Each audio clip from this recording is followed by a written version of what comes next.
सभी को मेरा प्रणाम। मैं doctor Swapnil international forum for promoting homeopathy द्वारा आयोजित इस 721वें दैनिक हिंदी वेबिनार श्रृंखला में आप सभी डॉक्टर्स का स्वागत करता हूं। आज का वेबिनार शुरू करने से पहले हम सभी 1 मिनट का मौन रखेंगे। धन्यवाद सभी का।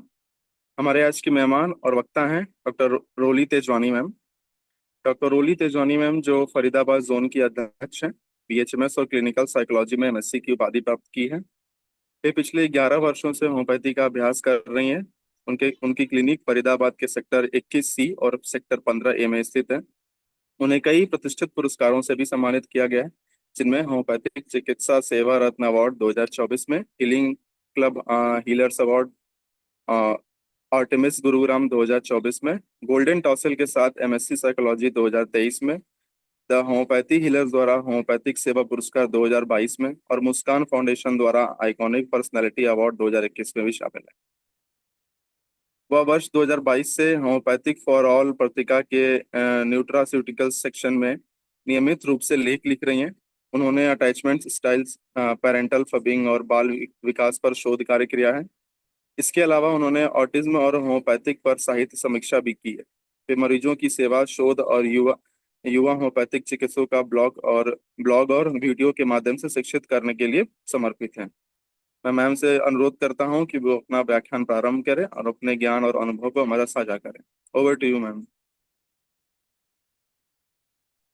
थैंक यू डॉक्टर स्वप्निल, आपने बहुत अच्छे से ब्रीफ में मेरा डिस्क्रिप्शन दे दिया। Thank you. I am doctor Roli Tejwani, practising in Faridabad and experience of more than 13 years। आज जिस टॉपिक पे हम लोग बात कर रहे हैं वो है ओसीडी। ओसीडी यानी कि ऑब्सेसिव कंपल्सिव डिसऑर्डर। ये एक वो बीमारी है जो मैं कहूँ कोविड के बाद बहुत बढ़ गई है, क्योंकि लोगों में ये वहम आ गया है उनको कहीं से भी कंटेजियस डिसीज हो सकती है, कुछ भी छूने से या कहीं पे भी जाने से। तो इस वजह से उनके अंदर बहुत सारे ऐसे एक्शंस होने लग गए हैं जो इनको ओसीडी में लेके आते हैं। मैं अपनी स्क्रीन शेयर करना चाहूंगी, है ना? यस, दैट आप लोग हमारी पीपीटी देख सकें। पीपीटी दिख रही है अभी? Yes ma'am, it's visible. It is visible ना? चलिए, हम जानते हैं, सबसे पहले हम शुरुआत करते हैं ओसीडी है क्या। ओसीडी एक मानसिक रोग है। मानसिक रोगों की व्याख्या करने के लिए या इनका डायग्नोसिस बनाने के लिए जो किताब यूज की जाती है, जो क्राइटेरिया यूज की जाते हैं इंडिया में, वो है डीएसएम। बिना डीएसएम की हेल्प के किसी भी मानसिक रोग को कभी भी डायग्नोस नहीं किया जाता है। तो ओसीडी जो डीएसएम की डेफिनेशन है, जो डीएसएम की व्याख्या है, वो ओसीडी को बताती है कि ये वह बीमारी है, वह मानसिक रोग है जिसमें इतने ज्यादा विचार, इतने ज्यादा जुनून जैसे विचार लोगों के अंदर में होते हैं, जिनको वो ना चाहते हुए भी सोचते रहते हैं, और जिसकी वजह से उनके जीवन में बहुत संकट पैदा होता है। वो अन्य कोई विचार नहीं ले पाते, कोई और कार्य नहीं कर पाते, उनको अनदेखा करने लगते हैं। और उन विचारों को अपने रोकने के लिए, एंजाइटी को रोकने के लिए उसकी, वो बहुत सारे ऐसे एक्शन करने लगते हैं जिससे वो विचार जो है उनके कम होने लग जाए। जैसे कि दोहराने जाने वाले व्यवहार करने लगते हैं, जैसे बार बार हाथ धोना, या बार बार किसी चीज को जांचना, चेक करना, रिपीटेडली उसको बार बार करना। लॉक लगा है कि नहीं है, घर से थोड़ा आगे निकल गए, उसके बाद फिर आके देख रहे हैं कि लॉक लगा है कि नहीं है दरवाजे पे। तो ये कार्य इतने ज्यादा करने लगते हैं वो, कि इनके दिनचर्या का काफी समय इन्हीं में व्यतीत हो जाता है। ऐसे काम करने से उनको थोड़ी देर के लिए तो उनकी बेचैनी कम हो जाती है, लेकिन फिर वही साइकिल की तरह चलता है, फिर वही थॉट आने लगता है, फिर वही जुनून जैसे विचार आने लगते हैं, और फिर ये करने लगते हैं। So this is a disorder. ये एक वो बीमारी है जिसमें बहुत सारे थॉट्स हैं, बहुत सारे विचार हैं ऐसे, और उसके अलावा फिर इसमें कुछ कार्य हैं, कुछ मजबूरियां हैं जो वो करते हैं, ताकि उनको, इनकी एंजाइटी को, उनकी जुनून को थोड़ी सी राहत मिले। अब ऑब्सेसिव कंपल्सिव डिसऑर्डर में और भी कई बीमारियां हैं जो इसके अंदर दी गई है डीएसएम में, जिसमें सबसे पहली है BDD जिसको बोलते हैं body dysmorphic disorder, hoarding disorder, trichotillomania, excoriation, substance medication induced obsessive compulsive relative disorder medication. कभी कभी ये भी देखा गया है कि कुछ स्टेरॉइड्स की वजह से जो होते हैं, कुछ थॉट्स ऐसे आने लगते हैं जिनकी वजह से ओसीडी जैसे लक्षण दिखने लगते हैं, पर वो ओसीडी नहीं होता है। तो इनको अभी हम आगे थोड़ा सा डिटेल में पढ़ेंगे। अब आते हैं DSM क्राइटेरिया पे कि अगर कोई हमारे पास मरीज आ रहा है जो जिसके घर वाले हमें यही बता रहे हैं कि इनके विचार इतने ज्यादा हो गए हैं, इतने इनके थॉट्स इतने ज्यादा ऐसे हो गए हैं कि ये अपना भी दिनचर्या खराब कर रहे हैं और बाकी हम लोगों का भी दिनचर्या खराब कर रहे हैं, तो फिर हम किस बेसिस पे उनको ओसीडी डिक्लेयर करेंगे कि इनको ओसीडी है। उसकी हेल्प वो करने के लिए हमें DSM-5 के क्राइटेरिया देखने पड़ते हैं, जिसमें ये बोला जाता है कि ये विचार लगातार हो, ऐसे जुनून वाले विचार पूरे दिन चलते रहे, अनवांटेड हो, बिल्कुल कोई भी व्यक्ति उनको कंट्रोल नहीं कर पा रहा है। वो जानते हैं, इसमें दो प्रकार आगे आएंगे कि उनका सचेत जागा हुआ है कि नहीं। अगर सचेत जागा हुआ है तो भी वो कर रहे हैं और सचेत नहीं जागा है तो भी वो कर रहे हैं। तो ये विचार उनके वो इग्नोर अगर करने की कोशिश कर रहे हैं तो भी इन विचारों को इग्नोर नहीं कर पा रहे हैं। सो दिस इज व्हाट ये होती है हमारी ओसीडी। क्या पहला वो क्राइटेरिया जिसके बेसिस पे जो है हम इसको डायग्नोसिस बनाते हैं।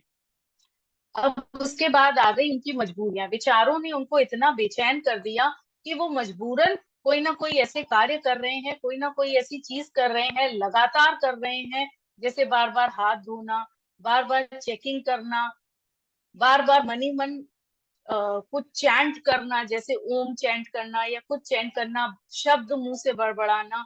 इस तरह के व्यवहार को वो लगातार शो करते हैं, जिसकी जिसका एम सिर्फ यही होता है, जिसका ये होता है कि उनकी किसी तरह से उनकी जो बेचैनी है वो किसी तरह से कम हो जाए। लेकिन ये एक रियलिस्टिक वे तो नहीं होता है बेचैनी कम करने के लिए, लेकिन फिर भी उनकी बेचैनी किसी तरह से थोड़ी देर के लिए इससे कम हो जाती है, लेकिन फिर उनको वही विचार आने लगते हैं। दूसरा, DSM ये कहता है कि ये जो विचार हैं और जो इनकी ये मजबूरियां हैं, जो ये इनके काम है, ये दिन भर में कम से कम 1 घंटा उनका समय खराब कर रहे हैं। इसके अलावा अ, वो किसी और बीमारी से इस कंपल्शन को नहीं बता सकते हैं।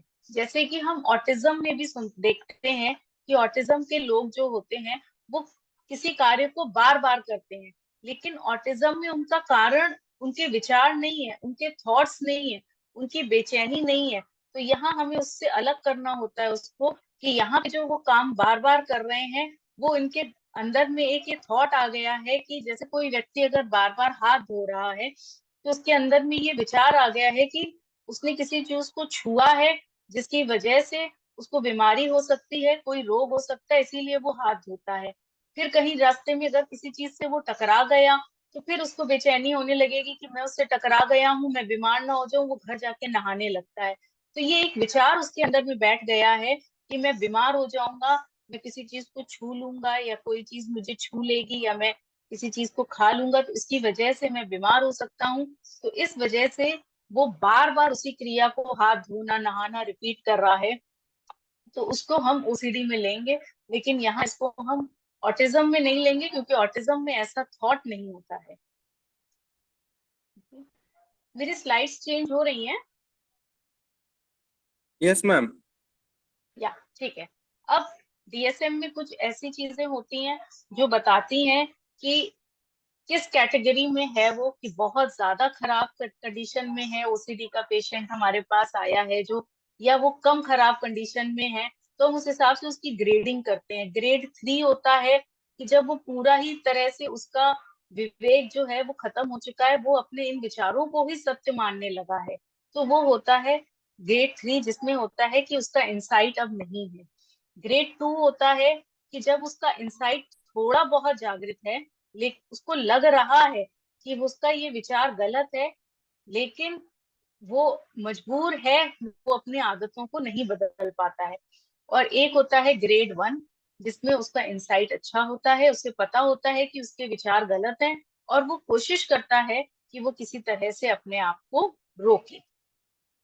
इस डायग्राम में आपको ओसीडी की एक साइकिल जैसी दिख रही होगी।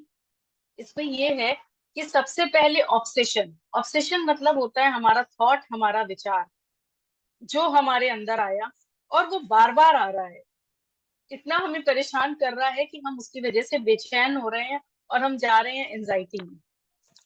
हमें भय जैसे ख्याल आने लग रहे हैं कि अगर हमने कुछ नहीं किया तो हमें कुछ हो सकता है। जैसे कि एक उदाहरण के तौर पे, एक अगर कोई लेडी अपने ऑफिस के लिए घर से निकली है तो उसे उसने ताला तो लगाया है, लेकिन उसे ये भय हो रहा है, बार बार यही विचार आ रहा है कि उसने ताला नहीं लगाया है, तो वो कार में जाएगी थोड़ा सा आगे, फिर पलट के आएगी कि नहीं मैंने ताला देखना है, एक बार चेक करना है, फिर घर से निकलेगी, फिर पलट के आएगी। तो उसकी दिनचर्या की क्रिया इस वजह से इफेक्ट होने लगेगी, तो उसको हम एंजाइटी देंगे और उसकी वजह से ये बार बार ये कार्य कर रही है कि वो पलट पलट के आ रही है, उसको जहां पहुंचना है वो वहां ना पहुंच पा रही है और वो पलट पलट के घर आके बार बार उसको अपने घर के लॉक्स को चेक कर रही है। तो ये जो होता है ये होता है कंपल्सिव बिहेवियर, ये होता है कंपल्शन कि एक्सेसिव, हद से ज्यादा वो चीज हो जा रही है। करने के बाद, चेक करने के बाद वो थोड़ी देर का टेम्परेरी रिलीफ आ रहा है, लेकिन फिर उसको वापस से वही ऑब्सेशन हो जा रहा है, वही थॉट आ रहा है। तो दिस इज, ये होती है एक ओसीडी की साइकिल, जो पेशेंट के अंदर ही अंदर एक साइकिल की तरह चलती रहती है। विचार आया, बेचैनी हुई, काम कोई भी एक्शन करा, फिर थोड़ा रिलीफ मिला, फिर विचार आया, तो ये आपका एक ओसीडी साइकिल चलती है। अब इसके बाद आते हैं ओसीडी होने के चांसेस किससे ज्यादा होते हैं। हम जब देखते हैं, अब होम्योपैथी में जब हम केस हिस्ट्री लेते हैं तो हम वैसे भी ये करते हैं कि हम पेशेंट का फैमिली हिस्ट्री भी देखते हैं। फैमिली हिस्ट्री हमारे में बहुत इंपॉर्टेंट होती है, पास्ट हिस्ट्री बहुत इंपॉर्टेंट होती है। तो वो हमें मेंटल डिसऑर्डर, जो हमारे मानसिक रोग है, वहां पे भी बहुत तरह के डायग्नोसिस बनाने में बहुत हेल्पफुल होती है। सबसे पहले हमको देखना है उसका टेम्परामेंटल, कि उसके अंदर जो है किस तरह के इमोशंस ज्यादा हैं। आमतौर पे ये देखा गया है कि ऐसे लोग जिनमें नेगेटिव इमोशंस बहुत ज्यादा होते हैं या जिनके ऊपर बचपन में बहुत ज्यादा प्रतिबंधन लगाए जाते हैं कि ये नहीं करना है, यहाँ नहीं जाना है। कई माता पिताओं को हम देखते हैं कि बच्चा अगर ट्रेन में बैठा है या कहीं गया तो सैनिटाइजर की बोतल हाथ में लिए रहते हैं कि बच्चे ने अगर किसी भी चीज को छू लिया तो जरा फटाफट से सैनिटाइजर की 2 बूंदे डालेंगे और उनको बोलेंगे कि अब हाथ को ऐसे ऐसे मलो। तो ये प्रतिबंधनों में पड़ने वाले बच्चों के को ये देखा गया है कि वहां पे ओसीडी होने की संभावना ज्यादा होती है, खास करके ओसीडी कंटेजियस की वजह से, कि उनके अंदर ये भय आ जाता है कि अगर हम किसी चीज को ऐसे ही छू लेंगे और उसके बाद हाथ नहीं धोएंगे या हाथ नहीं सैनिटाइज करेंगे तो हम बीमार हो सकते हैं। कोरोना के बाद ये चीज बहुत बढ़ गई है। तो सबसे पहले आ गया इसमें टेम्परामेंटल, फिर आ गया एनवायरमेंटल फैक्टर। कुछ कुछ बच्चों में जिसमें चाइल्ड सेक्स अब्यूज हो जाता है, वहां एक घिनात की फीलिंग की वजह से बच्चों में जो होता है ये हो जाता है। या किसी बच्चे ने कभी कोई रोड एक्सीडेंट देख लिया है, ब्लड देख लिया, ब्लड के बाद उसको एक उससे घिन की फीलिंग आने लग गई, तो वहां पे भी उन बच्चों में जो होता है ओसीडी का, या ये ऐसे बच्चे जब बड़े होते हैं तो बहुत ज्यादा चांस होती है कि इनके अंदर ओसीडी जैसी सिम्टम्स आने, दिखने लगे या आ सकते हैं। कभी कभी ऐसा भी होता है कि बच्चे कोई बड़ा हॉस्पिटल में एडमिट हुआ और वहां के एटमॉस्फेयर के रहने की वजह से जो होता है, उसकी वजह से उसके अंदर एक क्लीनिनेस की फीलिंग आ जाती है कि यहाँ पे तो कोई जनरल वार्ड में एडमिट है तो यहाँ उसकी वॉमिटिंग पड़ी है, यहाँ ये गंदगी पड़ी है, स्पेशली सरकारी अस्पतालों में जो एडमिट होते हैं। तो वहां पे भी जो होता है ये ओसीडी होने की चांसेस बढ़ जाती है कि उसके बाद उनको सफाई की तरफ ज्यादा रहने का मन करता है और हल्की सी भी गंदगी जो होती है उनके अंदर बहुत भयभीन विचार दे देती है कि ये हमें कोई भयावह बीमारी दे सकती है। ओके, इसके अलावा ये भी देखा गया है कि जो पेरेंट्स को अगर ओसीडी है तो उनके फर्स्ट डिग्री यानी कि उनके बच्चों में ओसीडी आने की चांसेस बहुत बहुत बहुत ज्यादा होती है। तो जो हमारा फर्स्ट डिग्री होता है रिलेटिव, यानी कि जो हमारे अपने बच्चे हैं, या फिर अगर दो ट्विंस हैं, तो जो मोनोजाइगोटिक ट्विंस होते हैं, जो एक ही अंडे से ट्विंस बनते हैं, उनमें भी जो है ये देखा गया है कि ओसीडी आने की चांसेस बहुत ही ज्यादा होती हैं। इसके अलावा फंक्शनल एमआरआई के थ्रू ये देखा गया है कि हमारे ब्रेन का एक रीजन होता है जिसको बोलते हैं ऑर्बिटोफ्रंटल कॉर्टेक्स, जिसका काम जो होता है वो होता है विचार को लाना, विचारों को लेके आना। तो ऑर्बिटोफ्रंटल कॉर्टेक्स जो होता है, एमआरआई में ये देखा गया है कि ऐसे पेशेंट्स में जो है इनका ऑर्बिटोफ्रंटल कॉर्टेक्स जो होता है ये ज्यादा एक्टिव होता है। इसमें विचार जो होते हैं वो बहुत ज्यादा तरह के होते हैं। दूसरी चीज होती है, ये रीजनिंग के लिए रिस्पॉन्सिबल होता है कि हमारा जो थॉट आ रहा है उसका वो सही थॉट है कि नहीं है, या वो बार बार हमारे दिमाग क्यों आ रहा है। तो क्योंकि पेशेंट्स ओसीडी के में तो इसीलिए इन पेशेंट्स का एमआरआई में जो कंट्रास्ट एमआरआई होता है, इसमें हम ये चेक करते हैं कि ब्रेन का कौन सा पार्ट ज्यादा एक्टिव है, जिसमें ब्लड सप्लाई ज्यादा होती है उसको ज्यादा एक्टिव माना जाता है। तो इसमें देखा गया है कि ऑर्बिटोफ्रंटल कॉर्टेक्स जो होता है और सिंगुलेट कॉर्टेक्स, ये दोनों ही कॉर्टेक्स जो होते हैं ये ओसीडी के पेशेंट्स में बहुत ज्यादा ही एक्टिव होते हैं। इनमें ब्लड सप्लाई जो होती है बहुत ज्यादा होती है।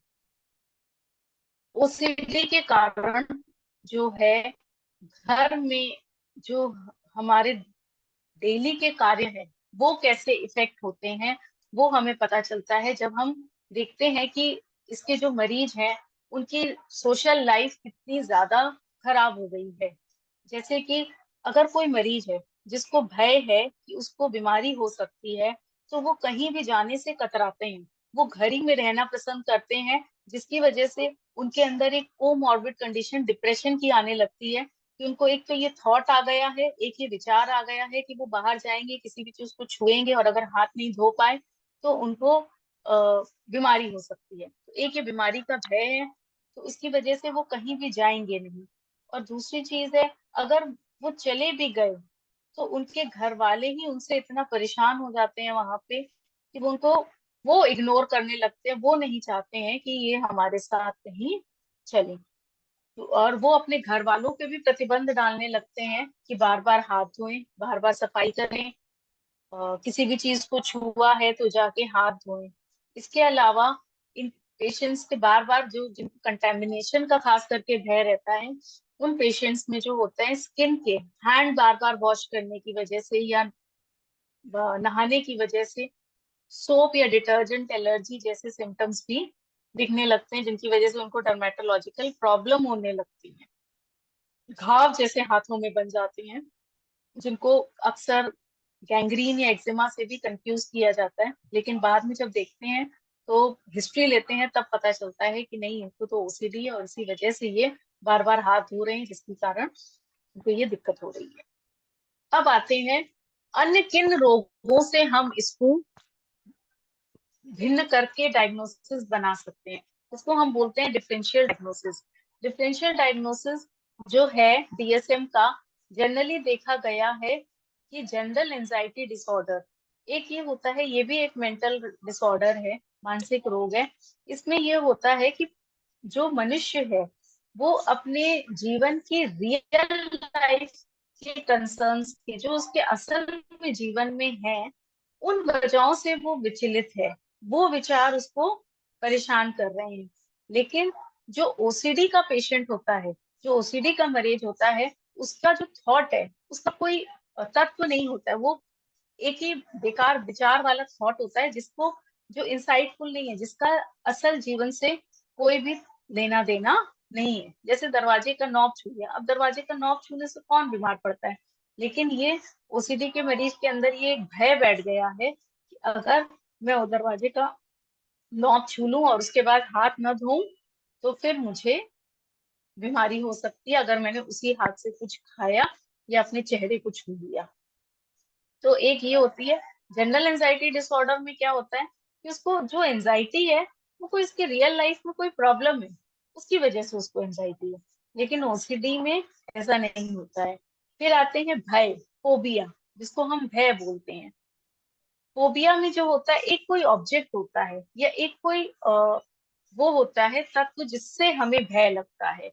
तो वहां पे भय तो है, उसकी भय की वजह से अगेन एंजाइटी आ रही है, मन परेशान हो रहा है, लेकिन वहां कोई ऐसा कार्य नहीं है, कंपल्सिव बिहेवियर नहीं है जिसको कर रहा है मरीज अपनी एंजाइटी को कम करने के लिए। तो वो आता है फोबिया में, भय में। ऊपर था जनरल एंजाइटी, फिर फोबिया। अब आ गया सोशल एंजाइटी डिसऑर्डर। अक्सर बच्चों के केसेस में बहुत डिफिकल्ट होता है कि ओसीडी है, कि ऑटिज्म है, कि सोशल एंजाइटी डिसऑर्डर है। जब भी स्कूल के काउंसलर्स होते हैं या जब हमारे पास बच्चों के केस आते हैं, स्कूल से कॉल्स आती हैं कि हमारे पास एक ऐसा बच्चा है जो क्लास में गुमसुम बैठा रहता है, किसी से ना बात करता है ना कुछ करता है, 2 साल हो गए हैं, पढ़ने में ठीक ठीक है, रिस्पॉन्स अच्छा करता है, लेकिन बहुत ही गुमसुम सा रहता है। तो वहां ये डायग्नोसिस बनाना बहुत मुश्किल पड़ता है कि इनको ऑटिज्म है, कि इनको ओसीडी है, कि इनको सोशल एंजाइटी डिसऑर्डर है। सोशल एंजाइटी डिसऑर्डर में ये होता है कि इतने ज्यादा नेगेटिव थॉट्स होते हैं कि बच्चे के अंदर या किसी के भी अंदर, कि जिसकी वजह से वो लोगों से एक दूरी बना के रखता है। उसको इस बात का भय लगता है कि अगर मैं किसी से घुल मिल जाऊंगा तो मैं कुछ कहीं उल्टा सीधा ना बोल दूं, या मैं कुछ ज्यादा ना बोल दूं। अगेन वही बच्चे के ऊपर प्रतिबंधन लगा होता है, अगेन माता पिता के द्वारा, कि आपको किसी से ज्यादा बातचीत नहीं करनी है। तो वहां एक सोशल एंजाइटी डिसऑर्डर देखने को मिलता है। जो बड़ों में कंपेयर करने वाली बात होती है, वो यहाँ पे होता है मेजर डिप्रेसिव डिसऑर्डर, जिसको हम एमडीडी कहते हैं। इसमें थॉट्स रूमिनेटिंग होते हैं, उसके विचार ऐसे ही होते हैं जो बार बार उसके मन में आते हैं, लेकिन फिर यहाँ पे वो कोई ऐसे कार्य नहीं करता है, कोई ऐसा बिहेवियर नहीं शो करता है अपने दिनचर्या में जिसकी वजह से उसका दिनचर्या खराब होए, या वो बार बार उसको करे। उसके अंदर विचार जरूर आएंगे, इंट्रूसिव थॉट्स जरूर आएंगे, वो गुमसुम होके एक कमरे में एक कोने में बैठ जाएगा, लेकिन कोई ऐसे काम नहीं करेगा जिसको हम बोले कि वो एक कंपल्सिव बिहेवियर कर रहा है। ठीक है। अब आते हैं हम आगे, ओसीडी रिलेटेड डिसऑर्डर्स, जो हमने पहले डिस्कस करे थे कि ओसीडी से मिलते जुलते भी कुछ और डिसऑर्डर्स होते हैं जिनको हम ओसीडी से कंफ्यूज हो जाते हैं जब हम इनका डायग्नोसिस बनाते हैं। तो उसमें सबसे पहला है बॉडी डिस्मॉर्फिक डिसऑर्डर, जिसको हम बोलते हैं बीडीडी। बीडीडी में क्या होता है कि मरीज को अपने शरीर को लेके एक विचार बन जाता है कि मैं बहुत बुरी दिख रही हूँ, या घुंघराले बालों वाले लोगों में ये देखा गया है कि उनको अपने बालों को लेके एक ये विचार बन जाता है कि मेरे बाल घुंघराले हैं, इस वजह से मैं खराब दिख रही हूँ। तो वो बार बार अपने बालों को स्ट्रेट करेंगे, या बार बार अपने बालों को काटेंगे या कुछ करेंगे, क्योंकि उनके अंदर एक थॉट परसिस्टेंट हो गया है कि मेरे बाल खराब है, इसकी वजह से मैं अच्छी नहीं दिख रही हूँ। या फिर कोई बहुत मोटा होता है, तो उसकी जगह वो क्योंकि उसको मोटापे के कारण बहुत शर्मिंदगी फील होती है, तो वो एक ईटिंग डिसऑर्डर, बिंज डिसऑर्डर में चला जाता है, कि खाता है फिर जानबूझ के कोई दवा लेके या कुछ करके वॉमिटिंग करता है, परगेटिव लेके। तो वो होता है एक बॉडी डिस्मॉर्फिक डिसऑर्डर, जहाँ पे वो एक अपना थॉट बॉडी को लेके बैठा हुआ है और कोई ऐसे ना ऐसे कार्य कर रहा है जिसकी वजह से वो अपने शरीर को अच्छा दिखाने के लिए अपने शरीर को ही कष्ट पहुंचा रहा है। ठीक है। इसके बाद आता है ट्रिकोटिलोमीनिया। ट्रिकोटिलोमीनिया को हेयर पुलिंग डिसऑर्डर भी कहते हैं। ये वह डिसऑर्डर है जिसमें पेशेंट को पता ही नहीं चलता है और वो अपने बालों, शरीर के बालों को नोच नोच के खाने लगता है। इसका एक बहुत अच्छा केस हमारे पास ओपीडी में आया था कॉलेज के दिनों में, कि जहाँ पे एलोप्लेशिया डेवलप हो गई थी एक यंग मैन को। एंड हमें लग रहा था कि ये एलोप्लेशिया का वही अपना ऑटो इम्यून डिसऑर्डर सिस्टम वाली है, ये वो है। तो जब पेशेंट से बात हुई थी तो उसने ऐसे स्पेसिफिक नहीं करा था। नेक्स्ट विजिट में जब उसकी मदर आई थी, तब उनकी मदर ने ये बताया था कि इसको बचपन से ही अपने बाल नोच नोच के खाने की आदत है, और वो इतना नोच नोच के खाता था कि एक यहाँ पे उसका बाल का पैच बन गया था। तो दिस इज ट्रिकोटेलोमीनिया। पेशेंट को थॉट ही नहीं, मतलब बस एक ये थॉट होता है कि नोच नोच के खाना है, लेकिन ये एक इंसाइट के बिना वाला थॉट है, वो इंसाइटफुल नहीं रहता है। अचानक कभी भी उसके दिमाग में आ जाता है और वो खाने लगता है।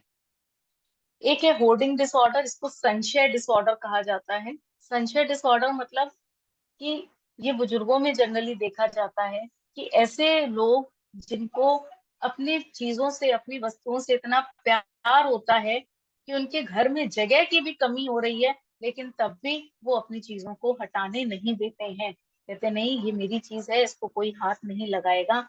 चाहे उनकी वजह से उनके घर में चलने फिरने में दिक्कत होए, चाहे उसकी वजह से उनके घर में जगह की कमी होने लगे, लेकिन वो अपनी सामान को हटाने नहीं देंगे। इसको होर्डिंग डिसऑर्डर या संशय मानसिक रोग के नाम से कहा जाता है। इसके अलावा एक जिसको हमको इससे अलग करना होता है वो है ईटिंग डिसऑर्डर, खाने का रोग। एक इसको कभी कभी डिप्रेशन से भी मिला दिया जाता है। कोमॉर्बिड कंडीशन डिप्रेशन की आती है ईटिंग डिसऑर्डर में, कि डिप्रेशन की वजह से पेशेंट ज्यादा खा रहा है। ओसीडी की वजह से भी ये हो जाता है कि ज्यादा खा रहा है, तो वो होता है। फिर ईटिंग डिसऑर्डर में आगे बिंज ईटिंग डिसऑर्डर और बहुत डिसऑर्डर्स हैं, उनको हम कभी बाद में डिस्कस करेंगे। तो ये होते हैं वो डिसऑर्डर्स जो ओसीडी से रिलेटेड हैं, जिनको ओसीडी का डायग्नोसिस बनाने से पहले इनको भी देखना पड़ता है कि ये डिसऑर्डर्स तो नहीं है कहीं कोमॉर्बिड कंडीशन में पेशेंट के साथ। इसके अलावा कोमॉर्बिड कंडीशन में जनरल एंजाइटी डिसऑर्डर भी आ सकता है, सोशल एंजाइटी डिसऑर्डर भी हो सकता है, और डिप्रेसिव डिसऑर्डर भी हो सकता है। नेक्स्ट हमारा एम अब रहता है कन्वेंशनल ट्रीटमेंट। अब हम ये देखते हैं कि ये दो दवाइयां जो मैंने यहाँ पे दी हुई है, SSRI, जिसको हम बोलते हैं सिलेक्टिव सेरोटोनिन रीअपटेक इनहिबिटर। इसका काम होता है, सेरोटोनिन हमारे शरीर का वो हार्मोन है जिसको बहुत आम भाषा में हैप्पी हार्मोन के नाम से जाना जाता है। हैप्पी हार्मोन मतलब ये वो हार्मोन है जो आपको प्रसन्न रखेगा, आपके अंदर नेगेटिव विचारों को नहीं आने देगा। ये निकलता है तो एड्रेनलिन कम हो जाता है, डोपामाइन कम हो जाता है। अगर वो ज्यादा होते हैं तो ये नहीं निकलता है। तो एक एक ग्रुप ऑफ मेडिसिन होती हैं जिनको एलोपैथिक देते हैं। प्रोजैक नाम से आपको अक्सर प्रिस्क्रिप्शन में दिख जाती है ये दवा। इसमें क्या होता है कि ये बॉडी से ही सेरोटोनिन का रीअपटेक बढ़ा देते हैं ताकि खून में सेरोटोनिन की मात्रा बनी रहे।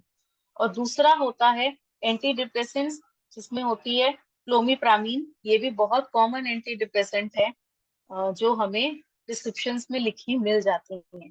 यहाँ पे मेरा ये दोनों ट्रीटमेंट दिखाने का मोटिव यही है कि जनरली होम्योपैथी में जब पेशेंट आता है तो वो ऑलरेडी डायग्नोस होके आता है, एलोपैथिक को दिखा के आता है, और कहीं ना कहीं उनकी ये दवाइयां चल रही होती हैं। तो ऐसे केसेस में जहाँ पे ये दवाइयां उनकी चल रही हैं, तो हमें इन पेशेंट्स की दवाइयों को एकदम से नहीं रोकना होगा, क्योंकि इनका शरीर इन दवाइयों के आदती हो चुका है। तो इसको हमें हमेशा टेपर ऑफ करना होता है, धीरे धीरे करके कम करना होता है। जैसे रोज ले रहे हैं, SSRI का दिन में 2 बार है, तो उसको दिन में 1 बार कर दीजिए। फिर उसके बाद 2 दिन में 1 बार करिए, 3 दिन में 1 बार करिए। इस तरह से करके इनको धीरे धीरे कम करेंगे, और फिर हमारी होम्योपैथी मेडिसिन जो है उनपे काम करेंगे। तो रोली जी आप डिस्कनेक्ट हो गई है लगता है। जी आप सर। हाँ हाँ आप- हैं, आप तो हैं, आपका पीपीटी बंद है। रोली जी आप अनम्यूट कीजिए अपने को। सर वो नेटवर्क इशू की वजह से कुछ हो गया था, मैं अभी वापस से करती हूँ सर। ठीक। मेरे ख्याल से अभी तक जितना करा है ये क्लियर है सबको।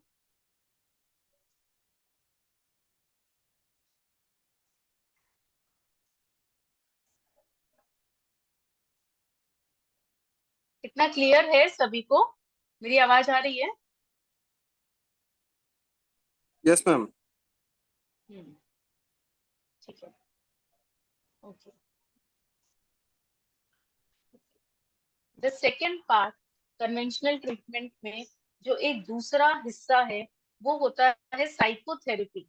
साइकोथेरेपी का काम होता है, मैं ये भी फिर से बोलूंगी कि होम्योपैथी दवाई देने के साथ साथ अगर पेशेंट को साइकोथेरेपी मिलती है, कैंट ने भी नेटवर्क के में जिक्र किया था कि साइकोथेरेपी जो होती है बहुत जरूरी होती है। क्यों? क्योंकि ये जो पेशेंट के थिंकिंग के प्रोसेस है, थिंकिंग का जो नजरिया है, मैं कहूँ जीवन के प्रति जो नजरिया है, उसको बदलती हैं। और इसमें जो सबसे ज्यादा इम्पोर्टेंट साइकोथेरेपी आती है वो होती है कॉग्निटिव बिहेवियरल थेरेपी, जिसको हम सीबीटी के नाम से बहुत जानते हैं।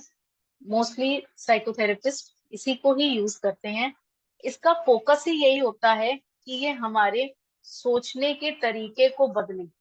इसकी एक बहुत कॉमन टेक्निक ये रहती है, जो मैं अपनी क्लिनिक में अपने पेशेंट्स को बोलती हूँ, कि अपने जो आपके नेगेटिव थॉट हैं, ऐसे थॉट्स हैं जो आपको परेशान कर रहे हैं, उनको पेपर में एक तरफ पे लिख लीजिए और फिर अपने ब्रेन को, अपने दिमाग को ही आप तैयार करिए, प्रोवोक करिए कि उसका एक ऑल्टरनेट पॉजिटिव थॉट वो सोचे और उसको आप पेपर के दूसरे तरफ लिखिए। तो उससे ये होता है कि आपका ब्रेन जो होता है, आपका माइंड जो होता है, वो ऐसा प्रोसेस करने लगता है कि वो धीरे धीरे नेगेटिव सोचने की जगह वो पॉजिटिव की तरफ सोचना शुरू करता है। तो ये एक सीबीटी का एक थेरेपी होती है जो हमारे थॉट के प्रोसेस को चेंज कर सकती है। इसमें कभी कभी इंडिविजुअल थेरेपी भी होती है, ग्रुप में भी होती है, फैमिली की भी होती है, क्योंकि मेंटल डिसऑर्डर्स, मानसिक रोगों के पेशेंट्स में फैमिली थेरेपी की बहुत जरूरत होती है, क्योंकि अल्टीमेटली उनको फैमिली का सपोर्ट बहुत चाहिए। दूसरा, जो कि फोबियाज और ओसीडी के लिए ही बनी हुई थेरेपी है, सीबीटी का ही हिस्सा है, इसको बोलते हैं ERP, that is exposure response prevention. इसमें जो होता है, हम पेशेंट को पहले तैयार करते हैं क्लिनिकल, अपने क्लिनिकल सेटअप में ही, कि अगर हम उसको दरवाजे का नॉब छुआ रहे हैं ओसीडी के पेशेंट को, तो उसको एंजाइटी कितनी देर तक आ रही है, वो हम स्टॉप वॉच में चेक करते हैं और उसकी एंजाइटी को काम डाउन करने की टेक्निक सिखाते हैं डीप ब्रीदिंग के थ्रू, कि आप जो है इसको अब डीप ब्रीदिंग के थ्रू जो है अपनी एंजाइटी को कम करिए। वो इसलिए क्योंकि हमारा ब्रेन जो है वो एंशियस और काम दोनों सेम टाइम पे नहीं रह सकता, या तो वो एंशियस होगा या फिर वो काम होगा। तो अगर ब्रेन एंशियस है तो उसको काम करने के लिए जो सबसे अच्छी टेक्निक होती है वो होती है डीप ब्रीदिंग। तो एंशियस को जब हम धीरे धीरे लेके आएंगे तो वो काम होना शुरू हो जाएगा। फिर जब मान लीजिए पहली बार नॉब छूने के 30 सेकेंड के बाद ही उनको एंजाइटी आई, दूसरी बार नॉब छूने के 1 मिनट के बाद एंजाइटी आएगी, तो इस तरह से हम उनको प्रिपेयर करते हैं कि आप चीजों को हाथ लगाइए, कंटेजियस वालों को खास करके, और इसके बाद जो है एक्सपोजर देते हैं उनको, रियल लाइफ एक्सपोजर, कि अब आप घर जाइए, कम से कम आधे दिन तक किसी भी चीज को छूने के बाद हाथ मत धोइए। अगला है एक्सेप्टेंस एंड कमिटमेंट थेरेपी। इसमें ये होता है कि कभी कभी कुछ कुछ ऑब्सेशंस ऐसे हो जाते हैं, कुछ कुछ थॉट्स ऐसे हो जाते हैं, जिसपे ये सब टेक्निक फेल होने के बाद हम फिर उनको, घर वालों को और उनको ये समझा देते हैं कि अब इस चीज को एक्सेप्ट कर लीजिए। और धीरे धीरे करके फिर उनको जो है, जब वो एक्सेप्ट एक बार कर लेते हैं तो वो इतना ऊब जाते हैं कि वो फिर अपने आप ही उनके लाइफ से एलिमिनेट होने लगते हैं। ठीक है, अब हम आते हैं अपने होम्योपैथी के पार्ट पे, कि हमारी होम्योपैथी में क्या है। हम जब रूब्रिक्स को सिलेक्ट कर रहे हैं अपने रिपर्टरी में, तो इन केसेस में जब हमारे पास रूब्रिक्स आते हैं तो हम क्या रूब्रिक्स ले सकते हैं। तो उसमें से सबसे पहले rubric, of course physical general symptom, और वो तो आपके रहेंगे। माइंड के कुछ रूब्रिक्स जो हम कॉमनली ओसीडी के पेशेंट्स में लेते हैं, स्पेसिफिक नहीं है, ये बहुत कॉमन रूब्रिक्स हैं। वो है माइंड डिल्यूजन, वॉशिंग ऑफ, बार बार उनको धोने का मन करता है। माइंड चेकिंग, ट्वाइस और मोर, मस्ट चेक, बार बार चेक करने का मन करता है। माइंड में checking, verifying if doors are lock, बार बार घर के दरवाजे, सीढ़ी से नीचे उतर गए, तीसरी मंजिल पे, फिर वापस तीसरी मंजिल में ऊपर चढ़ के आए, देख रहे हैं कि लॉक किया है कि नहीं किया है। माइंड में thoughts, control of thoughts lost, ऐसा लगता है पेशेंट को, आके खुद ही बोलते हैं कि पता नहीं कैसे कैसे विचार आते हैं, मैं तो नहीं चाहता हूँ लेकिन तब भी वो आने लगते हैं। तो उसका टोटल कंट्रोल खो गया है। माइंड में एब्सॉर्ब थॉट्स इन, वो हर वक्त अपने विचारों में ही खोया रह रहा है, उसे याद ही नहीं रह रहा है कि सराउंडिंग्स में क्या चल रहा है, वो चीजें उसको समझ ही नहीं आ रही है। माइंड में कंफ्यूजन, कभी कभी ऐसा पेशेंट होता है कि कंफ्यूज होता है, कभी ये थॉट कभी वो थॉट, तो बहुत कंफ्यूजन हो रहे हैं। डिलीरियम एंशियस, कभी कभी पेशेंट को लगता है कि मैं बस एंशियस हूँ, क्यों एंशियस हूँ नहीं पता, और फिर बस जब बहुत एंजाइटी हो जाती है तो मैं हाथ धोने लग जाता हूँ। तो वो माइंड में डिलीरियम एंशियस, माइंड में anxiety, do something compelled to, बस कोई एक चीज है जो मुझे बार बार फोर्स कर रही है, कंपेल कर रही है कि मैं बस वो काम करूं। Mind forgotten, feel something he has forgotten, ये चेकिंग वाले उसमें आता है कि वो बार बार भूल जाता है कि उसने दरवाजा लॉक किया है कि नहीं, और फिर वापस जाके वो चेक करने लगता है। थॉट्स कंपेलिंग, रिचुअलिस्टिक बिहेवियर का मतलब होता है बार बार करना। ये हमें ऑटिज्म में भी दिखता है। रिचुअलिस्टिक बिहेवियर, बच्चे का वही पैटर्न रहता है खेलने का, वो टॉयज को उसी ढंग से लगाता है, तो ये रिचुअलिस्टिक बिहेवियर वहां भी मिलता है, यहाँ भी मिलता है। और दूसरा है माइंड में fear disease of impending contagious epidemic disease of, उसको लगता है कि कोई एपिडेमिक डिसीज, ये कोविड के टाइम पे ये बहुत कॉमन लिया जाता था ये रूब्रिक, कोई ऐसी एपिडेमिक डिसीज है, कंटेजियस है, और उसके माइंड में फियर है कि वो उसको हो रही है। ये कुछ रूब्रिक्स हैं, इसके अलावा भी बहुत सारी रूब्रिक्स हैं जो ओसीडी के पेशेंट्स में दिए जा सकते हैं। नेक्स्ट होम्योपैथिक अप्रोच, ऐसे हम सबको पता है, हम सब यहाँ होम्योपैथ्स हैं, कि होम्योपैथी पर्सनलाइजेशन पे बिलीव करता है, इंडिविजुअलाइजेशन पे बिलीव करता है। इंडिविजुअल टू इंडिविजुअल सिम्टम्स अलग होते हैं, पिक्यूलियर सिम्टम्स होते हैं, और कुछ कॉमन सिम्टम्स होते हैं, वो डिसीज के होते हैं। पिक्यूलियर सिम्टम्स पर्टिकुलरली पेशेंट के होते हैं। और होम्योपैथी जो होता है माइंड हीलिंग मेथड को यूज करता है। अब कुछ रेमेडीज पे आते हैं जो कॉमनली हमारे सीनियर्स ने भी बहुत प्रैक्टिस करी है होम्योपैथी में, हमने भी रिजल्ट लिए हैं उससे, और आगे आने वाली जनरेशन को भी डेफिनेटली मिलेंगी। सबसे पहली और सबसे नोन रेमेडी जो है इसमें ओसीडी की है, वो है सिफिलाइनम। सिफिलाइनम जो होता है, उस पेशेंट को ये बहुत ज्यादा थॉट होता है कि अगर उसने हाथ नहीं धोए तो उसको हेडेक हो जाएगा या स्वेट हो जाएगा। ये बहुत ही कॉमन पेशेंट होता है, हेडेक का पेशेंट होता है। वो कहता है कि बस मुझे यही लगता है कि कुछ गंदगी है जिसके कारण मुझे सर में दर्द हो रहा है। If not able to wash hands will develop sweat and headache. अगर उसके बगल से कोई एनिमल निकल गया या कोई पर्सन भी पास हो गया तो उसे लगेगा कि नहीं, उसको अब दोबारा नहाना है, दोबारा धोना है, अपने आप को जाके, अपने कपड़ों को जाके, क्योंकि उसमें गंदगी लग गई है, अगर नहीं हटाएंगे तो बीमार हो जाएंगे। ठीक है। डेवलप, उनके अंदर बहुत ही डर्टी फीलिंग होती है। अगर वो किसी से सेक्स कर लेते हैं या कुछ, तो उनके अंदर एक बहुत ही गंदगी वाली फीलिंग होती है। या फिर अगर उनको बस में किसी ने टच कर लिया, तो उनसे किसी ने शेक हैंड कर लिया, तो जो होते हैं उनको बहुत ही डर्टी फीलिंग होती है। एंड इनकी जो फ्रीक्वेंसी रहती है, जो देखिए ओसीडी का डायग्नोसिस का क्राइटेरिया भी था कि 1 घंटे से ज्यादा समय वो अपने कंपल्सिव बिहेवियर को दे रहा है, तो वो 50 से लेके 200 टाइम तक, से मिथॉलकस में मेंशन है ये, कि इतनी बार तक वो देते हैं, और उनकी स्किन भी जो होती है एकदम मुरझाई हुई होती है। ठीक है। हर चीज को बार बार चेक करना। सिफिलाइनम के अलावा ये फॉस्फोरस और कॉस्टिकम में भी देखा जाता है। फिर बहुत तरह के फियर्स होते हैं उनके अंदर, क्या है उनका डर उनको नहीं पता है, लेकिन बहुत तरह के फियर होते हैं। और पैरानॉइड फियर, एक पैरानॉइड फियर भी ऐसे ही होते हैं कि जिनका कोई मूल आधार नहीं होता है, कि अगर उनको किसी बच्चे ने छू लिया या किसी बच्चे ने किसी चीज को छू लिया तो वो वैसा ही हो जाएगा। ये बहुत कॉमनली इंडिया में देखा गया है, स्पेशली हाई क्लास सोसाइटी में। तो थोड़े से लो क्लास सोसाइटी के बच्चों को साथ में नहीं खेलने देते हैं कि तुम भी उन्हीं के जैसे हो जाओगे। अगेन ये बच्चे आगे चल के कहीं ना कहीं ओसीडी में फॉल कर सकते हैं। इसके अलावा अगेन एक बहुत वेल नोन रेमेडी एंजाइटी के लिए जो होती है, वो होती है आर्सेनिक एल्बम। आर्सेनिक एल्बम का भी बहुत अच्छा रिजल्ट है ओसीडी में। आर्सेनिक एल्बम की जो पैथोलॉजी है, जो डीप रूटेड उसकी पैथोलॉजी है, वो है उसके अंदर इनसिक्योरिटी की फीलिंग। उसके अंदर इनसिक्योरिटी की फीलिंग बहुत शुरुआत से ही होती है, और इसी इनसिक्योरिटी फीलिंग की वजह से वो कहीं ना कहीं डिपेंडेंसी में आ जाता है, और उसी की वजह से उनको हमेशा कंपनी डिजायर में मिलती है। +4 मार्क में आती है डिजायर कंपनी में आर्सेनिक एल्बम। और ये पेशेंट जो होते हैं ना, बहुत साफ अरेंज्ड, एकदम ऑर्डरली पसंद।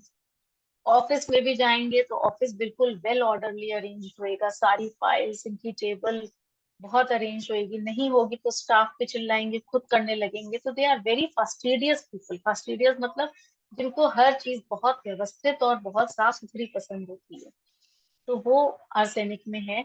और दूसरी जो इनके अंदर एंजाइटी होती है, वो होती है एंजाइटी अबाउट हेल्थ। बहुत ज्यादा एंजाइटी होती है इनको कि कुछ हो ना जाए, बार बार रेगुलरली हेल्थ चेकअप्स कराएंगे। एक डॉक्टर के बाद दूसरा डॉक्टर, रिपोर्ट के बाद कम से कम 5 डॉक्टर्स के ओपिनियन लेंगे कि आप भी देख लो, आप भी देख लो, आप भी देख लो। This is what is arsenic album personality जो होती है। अगला हम आते हैं natrum muriaticum. Again a magical remedy, polycrest remedy है, जिसमें जो होता है पेशेंट को बहुत ज्यादा, यहाँ पे भी वॉशिंग हैंड बहुत कॉमन है कि बार बार हाथ धो रहा है, डिसइंफेक्ट करने का मन करता है। ओसीडी के पेशेंट की तरह वो घर की हर चीज साफ करेगा, बार बार साफ करेगा कि कहीं किसी को कोई बीमारी ना हो जाए। और दूसरा फास्टिडियसनेस यहाँ पे भी देखने को मिलती है। फियर बहुत ज्यादा है कंटेमिनेशन का, इन्फेक्शन का। और वो घर वालों को भी परेशान करने लगता है इसकी वजह से। उनको भी कंपेल करने लगता है कि तुम लोग भी हाथ धो। अगर घर में कोई छोटा बच्चा होगा साल से नीचे का, तो अगर उनकी माता जी को या दादी को ये तकलीफ है, या किसी को भी उनके घर में ये तकलीफ है, तो वो छोटे से बच्चे का भी बार बार हाथ धोएंगे, बार बार उसको पोछेंगे कि वो बच्चे को जो है कोई बीमारी ना हो। Next is Calcarea carb. Calcarea carb again एक बहुत ही नोन रेमेडी है इसके लिए, आपके ओसीडी के लिए। इसमें जो होता है, पेशेंट को फियर रहता है, इनसिक्योरिटी फीलिंग कैलकेरिया कार्ब में भी बहुत कॉमन है। मेरे ख्याल से ये सबने पढ़ी है, सब यूज भी करते होंगे इसको। जो इसके पिक्यूलियर सिम्टम्स है, फैट, फ्लेबी और फेयर, वो तो डेफिनेटली रहेंगी। उसके अलावा हमें ओसीडी के केसेस में हमें कहाँ या देखने, मैंने सिर्फ वो पर्टिकुलर सिम्टम्स को यहाँ पे उन पर्टिकुलर चीजों को यहाँ पे डिस्कस करा है। तो उनके अंदर एक ये फीलिंग होती है कि उनके थॉट्स इतने ज्यादा उनके ऊपर हावी हो रहे हैं कि उसकी वजह से उनको ये लगता है कि मैं तो एकदम पागल हो जाऊंगी, मैं एकदम ऐसी हो जाऊंगी कि कोई मेरा कुछ नहीं कर सकता है। फिर उनको एकदम पागलपने का ख्याल आने लगता है, और वो फील करते हैं वैसा, और वैसा महसूस करते करते वो कुछ कुछ एक्शंस भी ऐसे करने लग जाते हैं। इसके अंदर, उनके अंदर भी बहुत ज्यादा फियर होता है कॉन्ट्रैक्टिंग जर्म्स का। अपनी हेल्थ को लेके बहुत एंजाइटी होती है, रेस्टलेसनेस होती है, फियर्स होते हैं, फियर्स ऑफ मिसफॉर्च्यून बहुत ज्यादा। कैलकेरिया कार्ब में डरपोक टाइप पर्सनालिटी होता है, तो मिसफॉर्च्यून का बहुत ही ज्यादा यहाँ पे फियर रहता है। और उनको ये रहता है कि उनको हार्ट की डिसीज है। हार्ट की डिसीज अगेन आर्सेनिक में भी कॉमन है, कार्सिनोसिन में कैंसर कॉमन होता है। अच्छा, next is the remedy which is called carcinosin. Again fear of contamination यहाँ पे भी है। वो भी बार बार रिपीटेटिव एक्शंस में अपनी शू लेसेस बार बार बांधेगा, अपने आप को बार बार चेक करेगा कि शू लेस बंधी हुई है कि नहीं बंधी हुई है, कि फियर रहता है कि उसकी अगर शू लेस सही से नहीं बंधी हुई है तो शूज उतर ना जाए। इसलिए वो 3, 4, 5 गांठें भी बांध के आपको दिखाई देगा ऐसे व्यक्ति। तो ये है हमारी होम्योपैथिक मेडिसिन। इसके अलावा बैश फ्लावर रेमेडीज, जो कि डॉक्टर एडवर्ड बैश ने डिस्कवर करी थी ओसीडी के केसेस में। जो दो बहुत कॉमन रेमेडीज, जो दो बहुत कॉमन दवाएं बैश फ्लावर की यूज की जाती हैं, ये इमोशंस पे काम करती हैं ये दवाएं। तो वो सबसे पहली रेमेडी है क्रैब एप्पल। क्रैब एप्पल जो होती है ना, इसको क्लींजिंग, साफ सफाई वाली रेमेडी के नाम से ही जाना जाता है।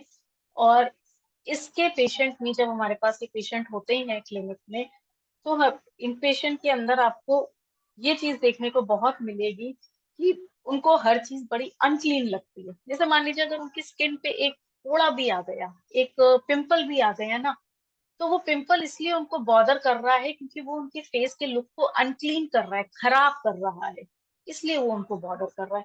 तो this is the main feature of crab Apple, कि वो हर चीज की ना उनसे घिनात आती, घिन लगती है उनको। वो बहुत क्लीननेस के लिए, साफ सुथरे के लिए बहुत परेशान रहती है। स्किन भी एकदम साफ हो, चमकी हुई हो, तो नैट्रमियो की तरह ही फास्टिडियस आर्सेनिक वाला ही।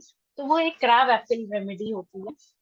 ये इमोशंस पे काम करती है। बैश फ्लावर रेमेडीज जो होती है ना, again these were discovered by a psychologist only, psychotherapist ही थे जिन्होंने इन पे काम किया था। 38 रेमेडीज हैं बैच फ्लावर की, और इनको होम्योपैथी सिस्टम से ही बनाया गया था। वो खुद भी होम्योपैथ भी थे और साइकोथेरेपिस्ट भी थे, उन्होंने इनको बनाया था।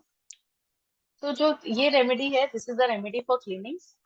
जिनको फीलिंग होती है unpleasant physical symptoms, skin problems को लेके, वहां पे ये होता है। और इसका पॉजिटिव पोटेंशियल यही है कि ये नेगेटिव थॉट्स पे जो होता है ना, कम करता है। और या फिर उनकी बॉडी में ऐसी चेंजेस आने लगते हैं कि वो अपने इम्परफेक्शंस को या इन चीजों को एक्सेप्ट करने लगते हैं। नेक्स्ट बैच फ्लावर रेमेडी, दो रेमेडीज बहुत कॉमनली ओसीडी में यूज की जाती हैं, वो है white chestnut. White chestnut remedy को भी जो होता है ना, बैच फ्लावर ओसीडी में यूज करा जाता है, क्योंकि ये हमारे अनवांटेड थॉट्स को रोकने में हेल्प करती है। मेंटल आर्ग्यूमेंट जो दिमागी में आपसी में एक बहस चलती है ना, जैसे लगता है कि पेशेंट इतना कंफ्यूज है अपने थॉट्स को लेके कि उसके अंदर दिमागी में बहुत सारी बहस चल रही है, तो वो चीजों को जो है ना, ये कम करता है। इसको हम एक वरीइंग रेमेडी की तरह, ऐसी रेमेडी जो चिंता, जो लोग चिंता ज्यादा करते हैं, जो लोग सोचते बहुत ज्यादा है, उनके लिए जो होती है ये दी जाती है। ये हमारे थॉट्स को प्रिवेंट करती है बहुत तरह से। ये नेगेटिव थॉट्स को आने से रोकती है, वरी वाले थॉट्स को, निराशाजनक वाले थॉट्स को आने से जो होती है ये रोकती है। तो बैच फ्लावर रेमेडीज का भी बहुत अच्छा रोल है। इनको होम्योपैथिक रेमेडीज के साथ में दिया जा सकता है। ये होम्योपैथिक रेमेडीज के एक्शन को इंटरफेयर नहीं करती हैं। होम्योपैथी रेमेडीज अपना एक्शन करती हैं, ये सिर्फ इमोशंस पे काम करती हैं। ये कहीं ना कहीं बॉडी के हार्मोन्स को रेगुलेट करती हैं, जो हमारे मेंटल हार्मोन्स होते हैं, एड्रेनलिन, डोपामिन, सेरोटोनिन, गाबापिन, उनको रेगुलेट करने में हेल्प करती हैं, जिसकी वजह से जो है पेशेंट की ओवरऑल फीलिंग जो होती है बहुत हैप्पी फीलिंग होती है। गुस्से को कंट्रोल करने के लिए वाइन आती है, वाइन एक रेमेडी है। देन एक आती है आपका अननेसेसरी फियर्स को लेके, मिमुलस आती है, जिसमें बहुत ज्यादा अन फियर्स हैं, बस कैसे फियर्स हैं, क्या है, वो नहीं पता है। तो batch flower remedies along with homeopathic remedies are very good and are giving good results, especially बहुत ज्यादा mental disorders में, मानसिक रोगों में। So this is all from my side. आज के वेबिनार्स के take away quickly briefly describe करूंगी। सबसे पहले हम लोगों ने सीखा कि डीएसएम की हेल्प से हम ओसीडी को कैसे डायग्नोज कर सकते हैं, हम इनको और किन किन मानसिक रोगों से, किन किन बीमारियों से अलग कर सकते हैं, जिसको हम कोमॉर्बिड कंडीशन में जब हम अपना बनाते हैं डिस्क्रिप्शन फाइनल, तो हम उसमें कोमॉर्बिड कंडीशन में, अगर हमारे पास पेशेंट के पास जनरल एंजाइटी डिसऑर्डर है, सोशल एंजाइटी डिसऑर्डर है, या कोई बच्चा है उसमें ऑटिज्म मेन है और उसके साथ ओसीडी है, तो वो हम कैसे डिफरेंशियल डायग्नोज कर सकते हैं, वो हमने देखा। इसके अलावा हमने देखा कि कहाँ हमको उसको स्पेसिफाई करना है। दूसरी चीज हमने देखी क्या इसका कन्वेंशनल ट्रीटमेंट है, हमें क्यों नहीं कन्वेंशनल ट्रीटमेंट को बंद करना चाहिए, साइकोथेरेपीज कहाँ हेल्प होती हैं। और फिर हमने होम्योपैथी पार्ट और बैच फ्लावर रेमेडीज को देखा कि कैसे जो है होम्योपैथी और बैच फ्लावर रेमेडीज, कौन कौन सी रेमेडीज टोटालिटी के बेसिस पे होम्योपैथी की इसमें ओसीडी में हेल्पफुल रहती है। Thank you. हाँ, थैंक यू, बहुत बढ़िया प्रेजेंटेशन है। Thank you sir. और एक सवाल है, जैसे जी सर। एक सवाल अभी लोगों ने वो चैट बॉक्स में दे रहे हैं for religious OCD medicine, sir religious mania के लिए। एक minute can you find out some religious medicine? Sir, religious medicine में अगर रिलीजियस की वजह से बहुत ज्यादा सुपरस्टिशियस हो रहा है पेशेंट, तो वहां लेकेसिस बहुत अच्छा रोल प्ले करती है। We know this thing, religious में लेकेसिस भी आती है। स्नेक रेमेडीज का बहुत अच्छा रोल रहता है रिलीजियस रेमेडीज में। तो अगर रिलीजियस की वजह से सुपरस्टिशियस हो रहा है पेशेंट, थॉट्स उसके सुपरस्टिशियस वाले जा रहे हैं, तो वहां पे जो होती है हमें लेकेसिस बहुत हेल्प करती है, स्नेक रेमेडीज हेल्प करती हैं। और इसके अलावा अगर हम बैच फ्लावर रेमेडी में बात करें, तो वहां पे जो हमारी एक रिलीजियस रेमेडी है वो है रेड चेस्टनट। वो रिलीजियस उसके लिए बहुत ही वो रहती है। बहुत अच्छा है।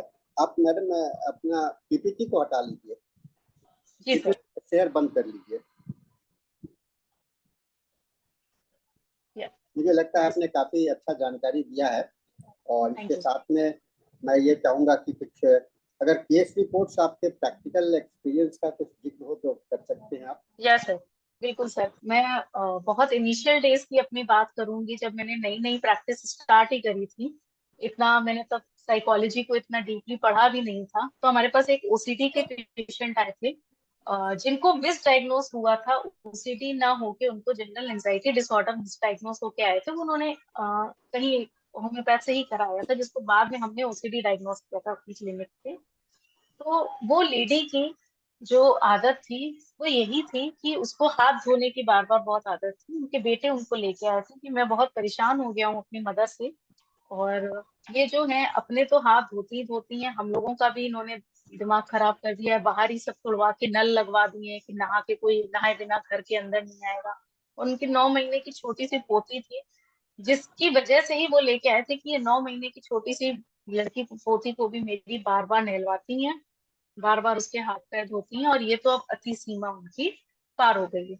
तो जब उनकी माता जी की हिस्ट्री में हम लोग गए, तो उनकी हिस्ट्री में जो था वो हमें कहीं ना कहीं ये मिला कि जब उनके डेवलपमेंटल ईयर्स थे, जब वो टीनेज में आई थी, उनको पीरियड्स स्टार्ट हुए थे, तो पीरियड्स से लेके जो मिथ्स हैं वो उनके अंदर में बहुत ही घर कर गए थे।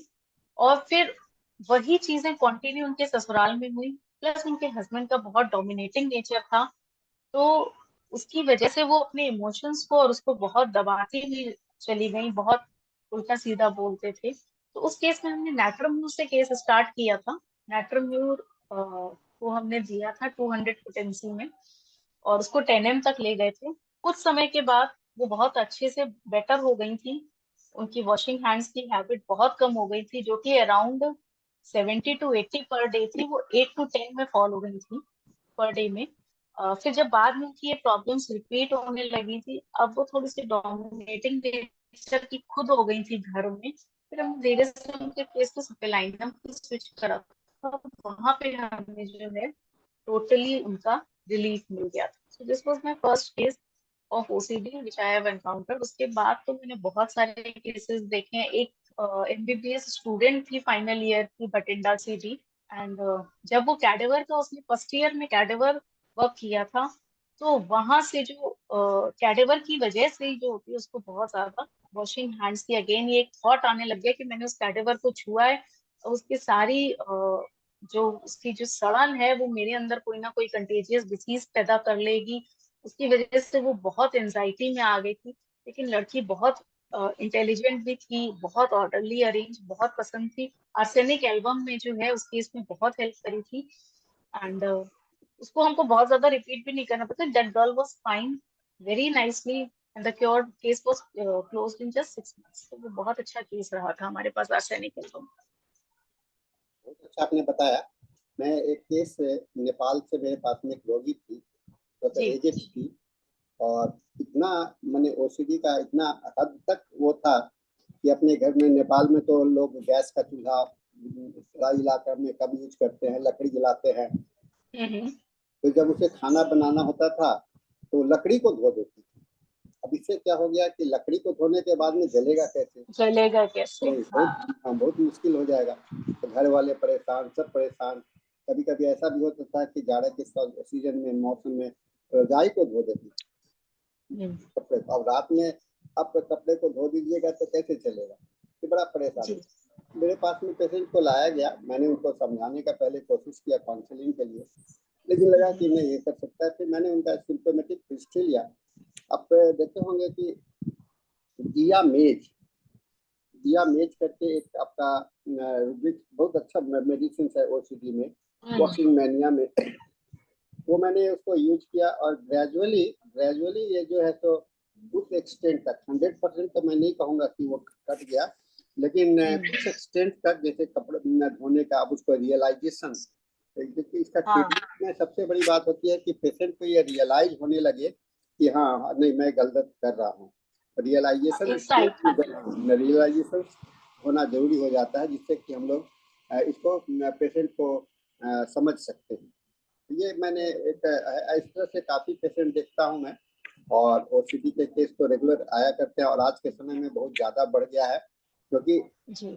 मेंटल स्ट्रेस जो है कॉन्ट्रडिक्शन से बहुत ज्यादा क्रिएट होता है। हम चाहते हैं कुछ जीवन में, और हमारे पेरेंट्स या हमारे जो साथ में रहते हैं वो कुछ चाहते हैं, और हम अपने जिद्दीपन पे हम जब समझौता नहीं कर पाते हैं तो वहाँ पर हम लोग देखते हैं कि ये जो है स्ट्रेस जो है तो ऑब्सेसिव में हो जाता है। एक तो पहले ही से ऑब्सेस्ड है कि नहीं मैं जो यही सही है, और फिर बाद में जब उसको जिद करते हैं, यानी किसी भी चीज का नेगेटिव आप विरोध करोगे तो वह और भी ज्यादा बढ़ता जाता है और वह ऑब्सेशन का रूप ले लेता है।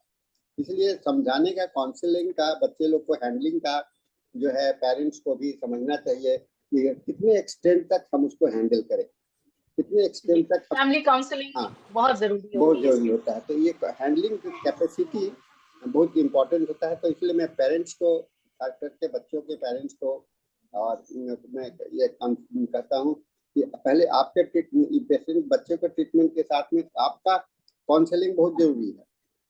कि आप समझने का कोशिश नहीं करिएगा ये इसके अंदर में गंदगी कहाँ भरा हुआ है, कहाँ ये है, तब तक आप इसको निकाल नहीं सकती है। अगर आपको कोऑपरेट करना पड़ेगा, क्योंकि अब मेंटेनिंग कॉज के रूप में वो बन जाता है। ये मेंटेनिंग कॉज कभी कभी आपके दवा को काम नहीं करने देता है।